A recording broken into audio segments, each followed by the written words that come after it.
Hello lovelies people of the world! Today is the Borek day.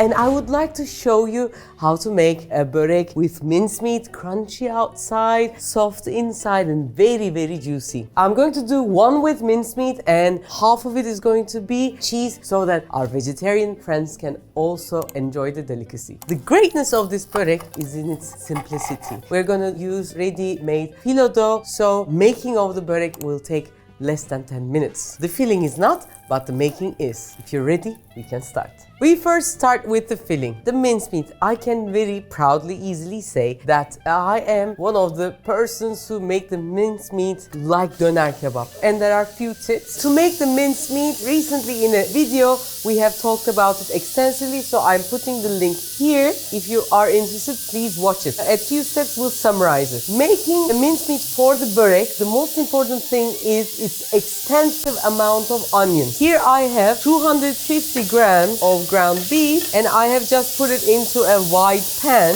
and when it's just turning brownish gray from red, I'm going to add the onions, 750 grams of onions. It's about 3 really big onions, as you can see, and the onion juice will soften the meat. And why it's much more in the börek, because börek is also going to be cooked in the oven for a while. I don't want the filling to dry. To prevent from drying, you know, already onions are like small pillows of water. When caramelized, they still have that small pillowness. It keeps it moist inside. And when it's caramelized, it's sweet with the black pepper, some bitterness, all good all together. This will take about half an hour. In the lower to medium heat, I add some salt and I will continue cooking. As you can see, we almost see no meat, an incredible amount of onions. These onions will start to disappear and we'll see shiny and juicy meat.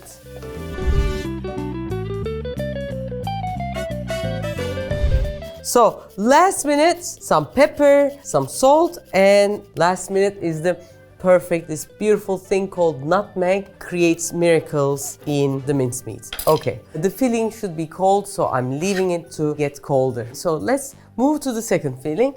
It's a grated cheese we call kaşar in Turkey. We have the fresh, less aged version. It's a plain one. You can use mozzarella or any kind of cheese that can melt. That's also ready. Nothing fancy is needed there. There are 2 main phyllos that we use, 3 actually. One is handmade and open, and the other one is something called yufka, which is done in the yufka places. And third, we have the baklava yufka. Normally the other yufkas have a bit of salt inside. This one is not sweet, it's not sour, it has a more starchy content.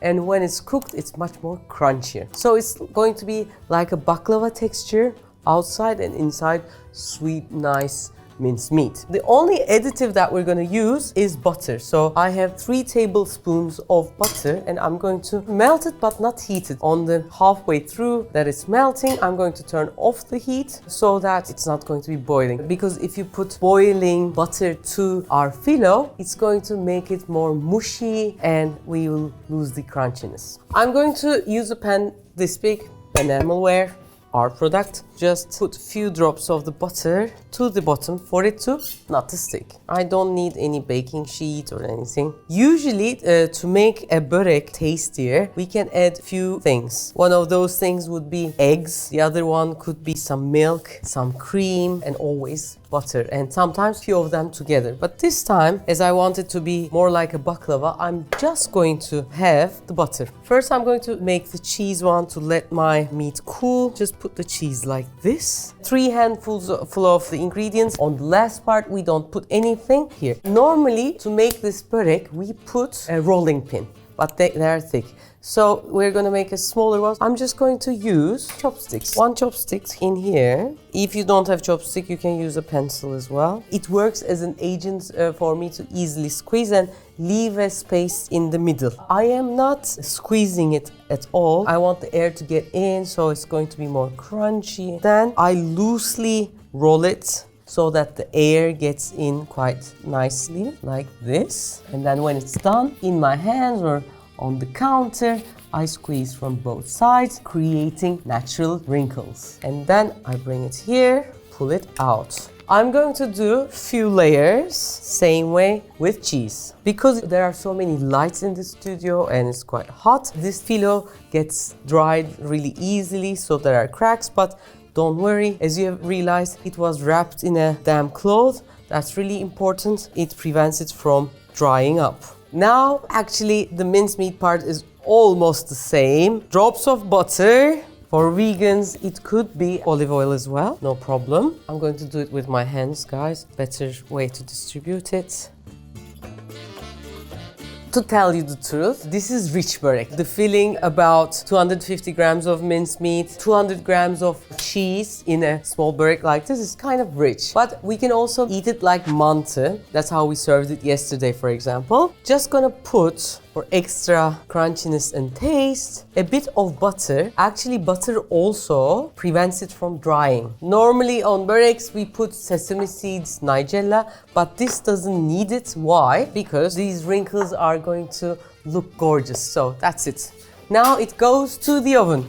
Oven has 5 tray spaces. I am putting it on the second one from lowest. Why? This way the bottom becomes crunchy and the top gets color slowly.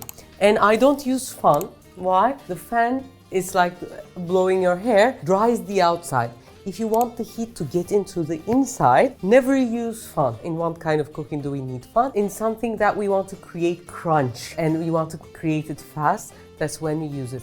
In this case, okay, we want crunch outside, but we want also inside to be a little crunchy as well. So without the fan, slowly heat getting in. That's what we want. In 190 degrees Celsius, it's going to change color. These things really differ in the oven, so check your oven. If it's golden and you want to get your hands on the börek, that's the time when it's ready. We take the börek out from the oven and it became golden. We let it rest for 10 more minutes so that the crunchiness comes to its senses. And voila. Yeah. The mincemeat one, because it has a lot of onions, it's not as crunchy, but it is still great. You can eat this plain, cut it with a knife. I'll just show you the crunchiness. I'll show you like this. How great it is, as you can see the inside. You can hear the crunch.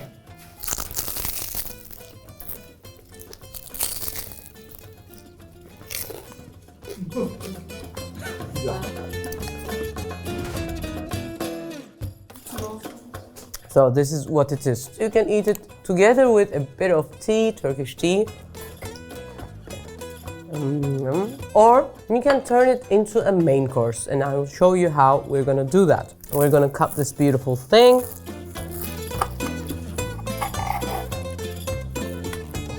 Now, a bit of yogurt. Drizzle, sizzle, This is just plain yogurt. You can do it with garlic, but plain is also good. What you can do, you can put a bit of labneh to thicken it. Now this is butter that is already melted. I'm putting some red flake pepper together with a bit of dried mint. After the butter is melted, I am caramelizing the milk content in. This is ready. I'll show you the butter effect. Now I get a bit of water in. As you can see, it has more of this thing, and we drop it to the top of. And get some last minute parsley. I'm not big. Bahar doesn't like the big parsley, so. And the rest of the butter gets in. Now, suddenly that börek becomes a main course. I can come to that. Come. Vegetarian, non-vegetarian. It looks like mantı, definitely. Suddenly the börek becomes a mantı. This part is cheese. Cheese, yes. And this part is meat.